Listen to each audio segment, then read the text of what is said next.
आप प्रवेश कर रहे हैं CNBC आवाज और इबेक्स कैश के शानदार स्टूडियो में। नमस्कार, CNBC आवाज और इबेक्स कैश स्टूडियो में आप सभी का स्वागत है। मिड कैप स्मॉल कैप बढ़िया तेजी के साथ आज भी कामकाज करता हुआ, अभी भी इनफैक्ट कामकाज करता हुआ, जबकि कल की जोरदार बिकवाली के बाद मार्केट्स ने आज पुल बैक दिया और वो पुल बैक सस्टेन करते हुए 4% ऊपर स्मॉल कैप इंडेक्स, करीब 4% ऊपर मिड कैप इंडेक्स कामकाज करता हुआ, निफ्टी भी रफली 3% की तेजी के साथ फिलहाल ट्रेड कर रहा है। तो बढ़िया तेजी मार्केट्स में देखने को मिल रही है।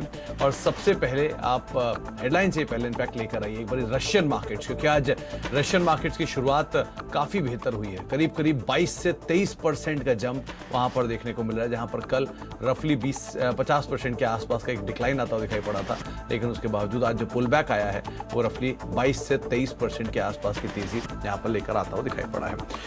चलिए हम आगे बातचीत करेंगे मार्केट्स को लेकर। प्रकाश गाबा हमारे साथ मौजूद होंगे, लेकिन सबसे पहले देख लेते हैं हेडलाइंस।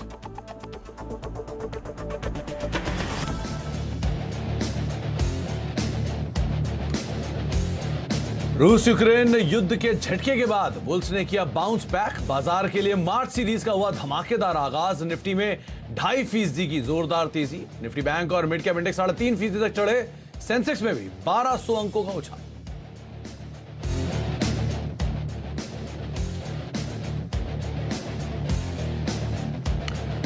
बाजार में हर तरफ छाई हरियाली। निफ्टी के मेटल, रियल्टी, मीडिया और सरकारी बैंक के इंडेक्स 6% से ज्यादा दौड़े। आईटी, ऑटो, एनर्जी और फार्मा शेयरों में भी जबरदस्त खरीदारी।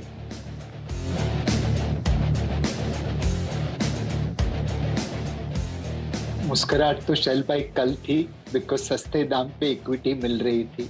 मैं तहे दिल से शुक्रगुजार हूं उन सारे निवेशकों का जिन्होंने हमें कंटिन्यूअसली पैसा दिया है ताकि हम मार्केट में निवेश कर सके। कोटक महिंद्रा एएमसी के नीलेश शाह ने एसआईपी जारी रखने वाले निवेशकों को कहा शुक्रिया। बोले बाजार में हर बड़ी गिरावट पोर्टफोलियो बनाने का शानदार मौका। लार्ज कैप, आईटी, फार्मा और फाइनेंशियल सेक्टर पर निवेश की दी सलाह।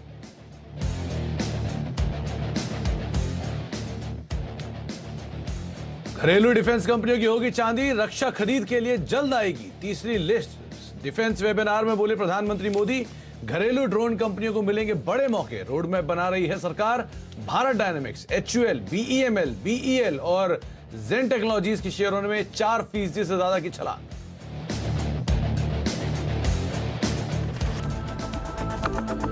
तो बाजारों में जोरदार एक्शन देखने को मिल रहा है। निफ्टी करीब 2.5% ऊपर और दिन के ऊपरी स्तरों के करीब ही मार्केट सब कामकाज ऑलमोस्ट कामकाज करते हुए दिखाई पड़ रही है। करीब 16,670 का मौजूदा स्तर है और 16,740 का आज का हाई है। यानी कि ऑलमोस्ट मार्केट की जो स्ट्रेंथ थी वो आज सुबह से ही बरकरार है।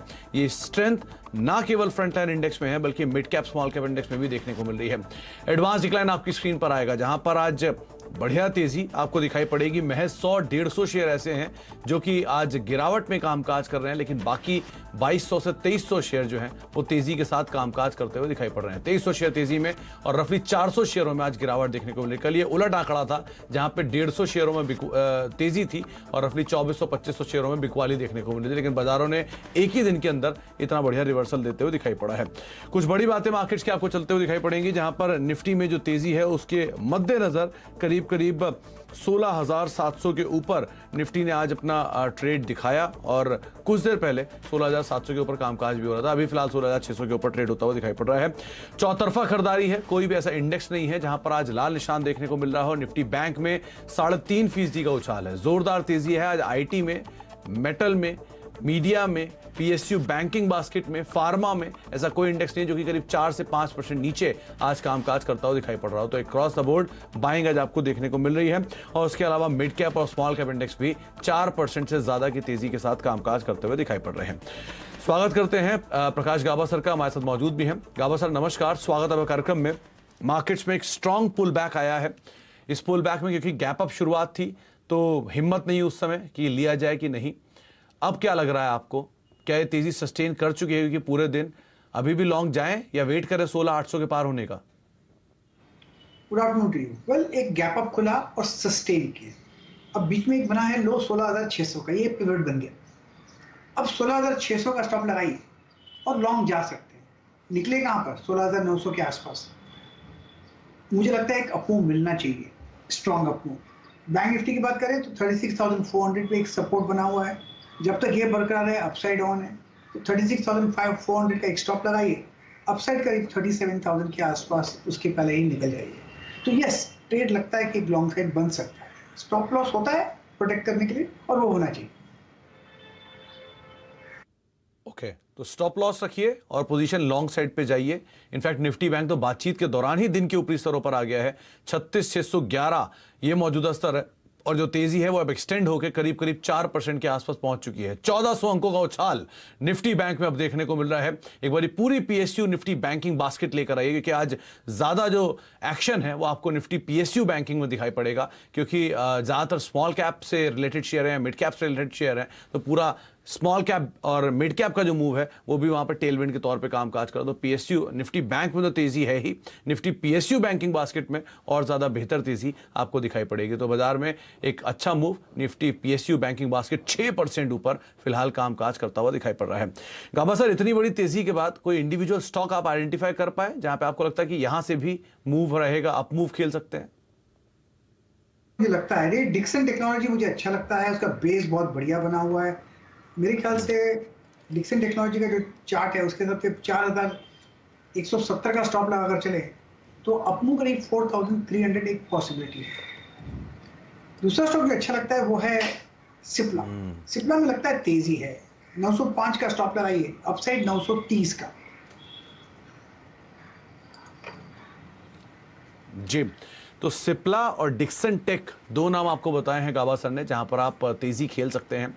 सिप्ला करीब करीब 2% की तेजी के साथ अभी ट्रेड कर रहा है और डिक्सन टेक में भी अभी खरीदारी देखने को मिल रही है, डीआई के आसपास वो भी ट्रेड करता हुआ दिखाई पड़ रहा है।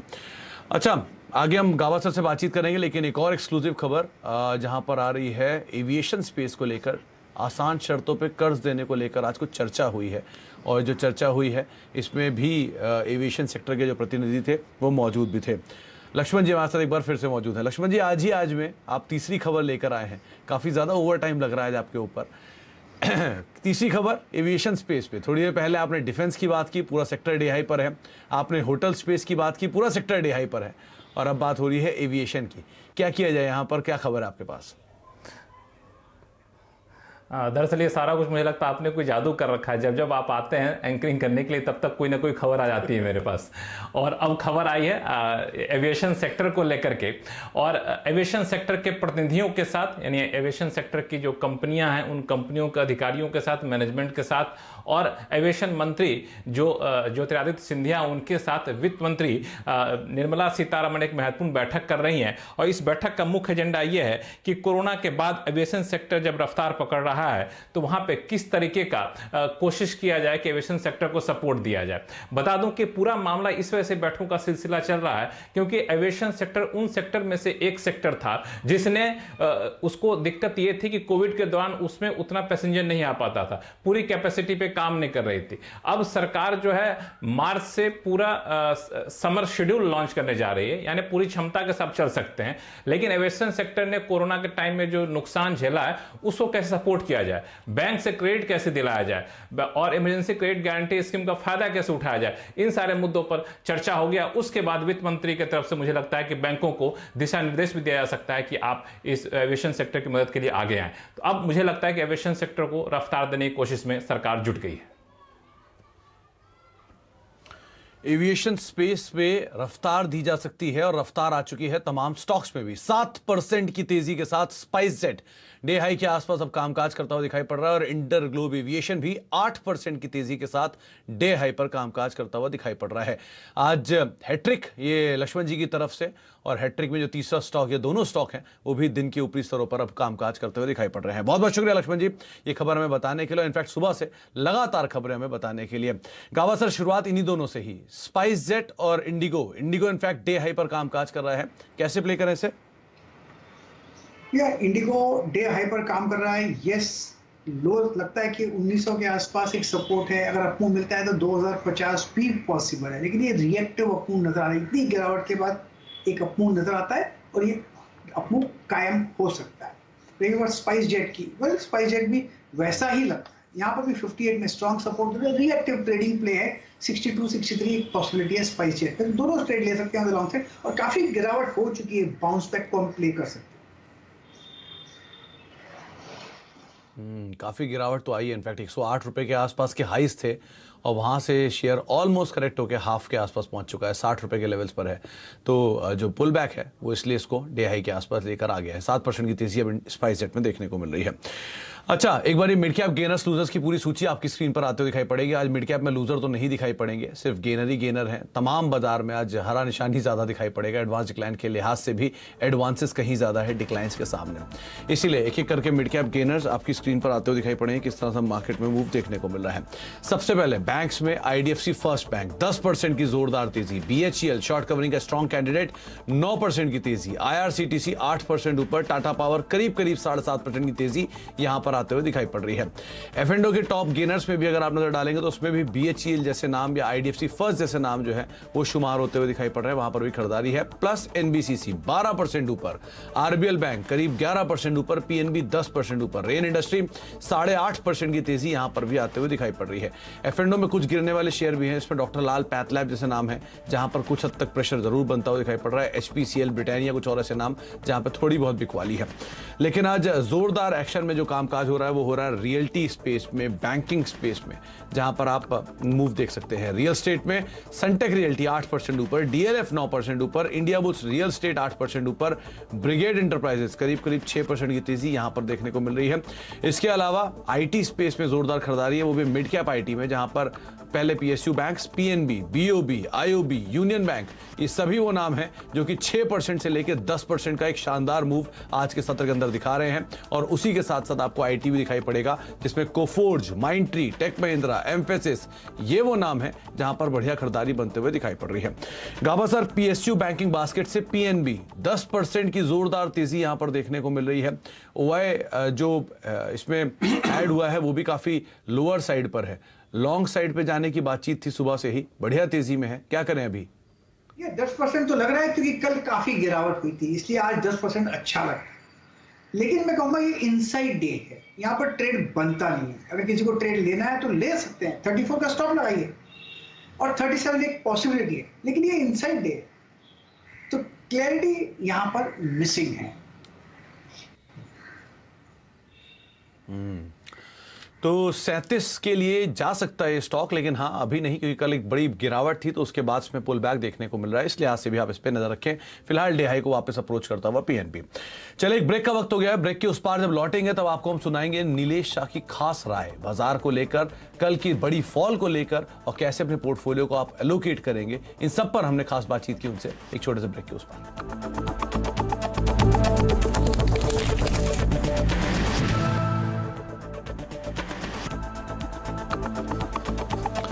आप देख रहे हैं मिड कैप मंत्रा। मिड कैप इंडेक्स में करीब 4% की तेजी अब आ चुकी है। 27,884 का स्तर यहां पर देखने को मिला, 28,034 के हाईज, लेकिन करीब उससे 200 अंक नीचे अभी भी मिड कैप इंडेक्स फर्मली 1000 अंकों की तेजी के साथ ट्रेड करता हुआ दिखाई पड़ रहा है।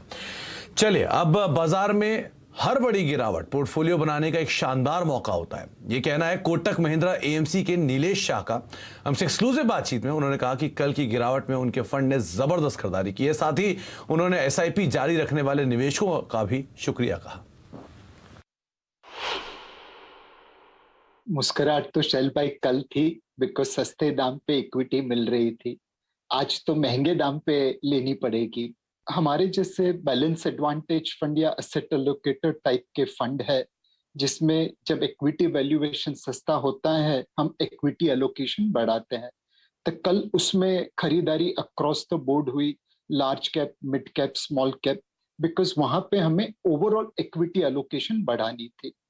जो हमारे बाकी फंड्स है उसमें हम ज्यादातर फुल्ली इन्वेस्टेड चलाते हैं, बट कल मौका मिला कि हमारे रडार पे जो स्टॉक्स थे उसमें हम निवेश कर सके। इस वक्त हम कुछ select banking and financial services names, industrial goods and capital goods, large cap IT और फार्मा सेक्टर के शेयरों में आउट परफॉर्मेंस दिख रहे हैं ओवर नेक्स्ट 1 ईयर और सो, एंड इसलिए वहां पे अपने प्राइस लेवल पे जब भी मौका मिलता है हम लोग खरीदारी कर रहे हैं। मैं तहे दिल से शुक्रगुजार हूं उन सारे निवेशकों का जिन्होंने हमें कंटिन्यूअसली पैसा दिया है ताकि हम मार्केट में निवेश कर सके। अगर आप 25-30 साल के युवक है, दैट मीन्स आप तकरीबन 20-25 साल की होराइजन से निवेश कर रहे हैं। इस होराइजन में small and mid cap stocks का प्राधान्य होना चाहिए। उनमें वॉलेटिलिटी ज्यादा रहेगी, लेकिन रिटर्न भी उसी वजह से ज्यादा आ सकता है। तो मैं रेकमेंड करूंगा कि इस प्रकार के नौजवान को ज्यादातर allocation small and mid cap में रखना चाहिए और थोड़ा कम अलोकेशन लार्ज कैप में रखना चाहिए। विद इन लार्ज कैप भी आप डाइवर्सिफाइड लार्ज कैप की जगह कॉन्सेंट्रेटेड लार्ज कैप ले सकते हैं, जहां पे रिस्क ज्यादा है बट उसी वजह से रिटर्न ज्यादा होने की संभावना है। तो अगर मैं अपने पोर्टफोलियो में से एक बात करूं तो small cap fund, mid cap fund और फोकस्ड फंड जो कॉन्सेंट्रेटेड लार्ज कैप फंड है, उन तीनों में इस नौजवान को निवेश करना चाहिए। एसआईपी के जरिए निवेश करे और जैसे जैसे हर साल उसकी इनकम बढ़ती है वैसे वैसे एसआईपी टॉप अप करता जाए। तो इस पूरे डिस्कशन का जिस्ट अगर आप समझना चाह रहे हैं तो यही कि किसी भी फॉल में एसआईपी को बंद ना करें। दूसरा, जैसे जैसे आपकी इनकम के लेवल्स बढ़ते रहें, आप अपनी एसआईपी का साइज बढ़ाते रहें और बाजार में जो गिरावट आती है ये एक निवेश के मौके होते हैं जहां पर आप अच्छी कंपनियों के बढ़िया शेयरों को हर लोअर लेवल्स पर फर्दर ऐड भी कर सकते हैं। अच्छा गावा सर, आज बढ़िया मूव देखने को मिल रहा है सेलेक्टिव आईटी में। Coforge, Mindtree, L and T Tech, L and T Infotech सब जोरदार तेजी में है। यहां पर कोई पोजीशन दिख रही है क्या आपको? कोफोर्ज में यस अच्छा बना हुआ है कि जो गिरावट है वो थम गई, लगता है अपमूव शुरू हो सकता है। यहाँ पर 4350 को स्टॉप लगाकर चले तो पॉसिबल है कि 4600 आते दिनों में देख सकते हैं कोफोर्ज में। रही बात माइंडट्री की, आई थिंक यहाँ पर इतना क्लैरिटी नहीं है, थोड़ा वक्त चाहिएगा, साइडवेज मूव मिलेगा, उसके बाद शायद एक बाइस जनरेट हो। फिलहाल अवॉइड करेंगे माइंडट्री में। अच्छा, तो फिलहाल माइंडट्री को आप अवॉइड करें, लेकिन हाँ कोफोर्ज करीब करीब 223 रुपए ऊपर कामकाज कर रहा है। 5.5% की तेजी यहां पर देखने को मिल रही है। गाबा सर बहुत बहुत शुक्रिया हमारे साथ मौजूद रहने के लिए, बाजार पर अपनी राय रणनीति रखने के लिए और तमाम शेयरों पर चर्चा करने के लिए। डिक्सन टेक गाबा सर को पसंद है, जहां पर आप तेजी लेकर चल सकते हैं और उसके अलावा फार्मास्यूटिकल स्पेस से भी गाबा सर ने कुछ शेयरों में खरीदारी की बातचीत की है। अच्छा, ब्रेक पे जाने से पहले आपको बता दें खिलाड़ी नंबर 1 का अपडेट किस तरह का है। हमारे साथ इस हफ्ते 3 खिलाड़ी हैं, जिसमें अमित त्रिवेदी लीड कर रहे हैं। सो फार रोहित सिंगरे और अजीत मिश्रा, तीनों ही खिलाड़ियों का रिटर्न जो है वो आपकी स्क्रीन पे आता हुआ दिखाई पड़ेगा। एक अपडेट ये है कि रोहित सिंगरे ने अपनी जो एक पोजीशन खुली हुई थी जहां पर वो अपनी नई पोजीशन ले सकते थे, उसमें उन्होंने अल्ट्राटेक सीमेंट को शामिल किया है।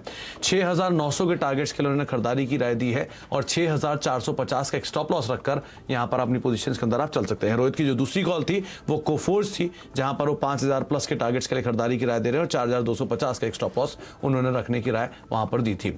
Return wise Amit Trivedi sofa lead कर रहे हैं 6% के पॉजिटिव रिटर्न के साथ अब तक पोजीशंस को आगे बढ़ाते हुए, और रोहित सिंगरे का रिटर्न रफली 1.5% पॉजिटिव साइड का है। अजीत का रिटर्न थोड़ा और लाल निशान में गहराया है, थोड़ी देर पहले 14% के आसपास का नेगेटिव रिटर्न था, अब 16.5% के आसपास का नेगेटिव रिटर्न यहां पे अजीत की तरफ से आता हुआ दिखाई पड़ रहा है। 2 पोजीशन जो अजीत की है उसमें नाल्को और जीएनएफसी 2 कॉल्स उन्होंने तेजी की साइड रखे हुए हैं, और साथ साथ रोहित की जो 2 पोजीशन है उसमें अलंबिक लिमिटेड 90 से 95 रुपए के टारगेट्स के लिए खरीदारी की राय है, और वेल्सपन इंडिया 120 से 125 के टारगेट्स के लिए उन्होंने खरीदारी करके चलने की राय यहां पर दी है।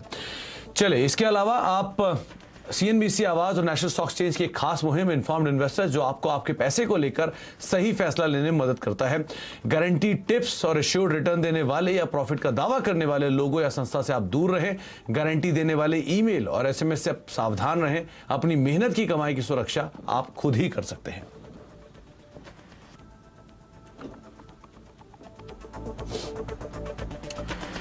चले, एक ब्रेक का वक्त हो गया। ब्रेक के उस पार केवाईसी लेकर आशीष वर्मा मौजूद होंगे, जहां पर आज डाबर इंडिया की मैनेजमेंट हमारे साथ मौजूद होगी। छोटे से ब्रेक के उस पार नो योर कंपनी में।